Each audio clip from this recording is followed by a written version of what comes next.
Taste the Daily. Tenkasi மாவட்டம் கடையத்தில் தனியார் மருந்து கடைக்குள் கார் அதிவேகமாக புகுந்த பரபரப்பான சிசிடிவி காட்சி வெளியாகியுள்ளது. தென்காசியிலிருந்து அம்பை செல்லும் பிரதான சாலையில் சையத் என்பவர் மருந்து கடை நடத்தி வருகிறார். இந்த நிலையில் அதிகாலை 4 மணி அளவில் திடீரென கட்டுப்பாட்டை இழந்த கார் ஒன்று ஷட்டர் கதவை உடைத்து மருந்து கடைக்குள் புகுந்தது.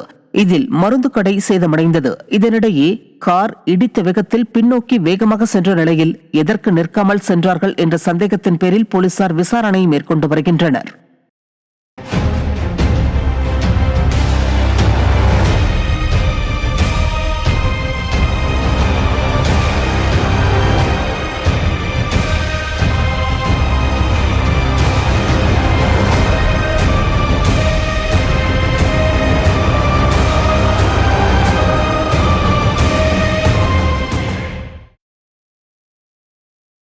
விழுப்புரம் மாவட்டம் பானாம்பட்டு கிராமத்தில் 3 நாட்களாக மின்சாரம் வழங்காமல் அலட்சிய போக்குடன் செயல்படும் ஸ்டாலின் அரசின் அமைச்சர்கள் மற்றும் அதிகாரிகளை கண்டித்து கிராம மக்கள் சாலை மறியலில் ஈடுபட்டனர். பெஞ்சல் புயல் காரணமாக விழுப்புரம் மாவட்டம் பெரும் பாதிப்பிற்குள்ளாகியுள்ளது.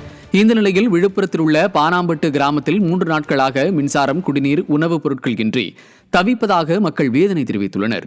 மேலும் அத்தியாவசிய வசதிகள் இன்றி அவதிப்படும் தங்களை செயலற்ற ஸ்டாலின் அரசு கண்டுகொள்ளாமல் அலட்சிய போக்குடன் செயல்படுவதாக குற்றம் சாட்டி கிராம மக்கள் விழுப்புரம் புதுச்சேரி சாலையில் மறியலில் ஈடுபட்டனர்.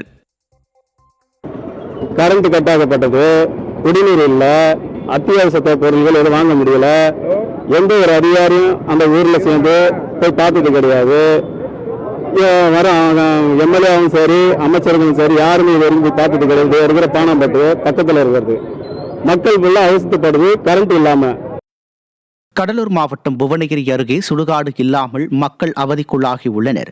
இரட்டைக்குளம் குடியிருப்பில் 100க்கும் மேற்பட்ட குடும்பங்கள் வசித்து வருகின்றனர். இவர்கள் நிலையான சுடுகாடு மற்றும் சுடுகாட்டுக்கான பாதை இல்லாமல் இறந்தவரின் உடலை ஆற்றின் படுகையில் அடக்கம் செய்கின்றனர். இந்நிலையில் 30,000 கன அடியில் தண்ணீர் செல்வதால் இறந்தவரின் உடலை நல்லடக்கம் செய்ய முடியாத நிலை ஏற்பட்டது. 89 வயதான பவுன்பாக்கியம் என்ற பெண்மணியின் உடலை வயல்வெளி வழியாக சுமந்து சென்ற குடும்பம் நிலையான சுடுகாடும் பாதையும் ஏற்படுத்தி தர வேண்டும் என ஸ்டாலின் அரசுக்கு கோரிக்கை விடுத்துள்ளனர்.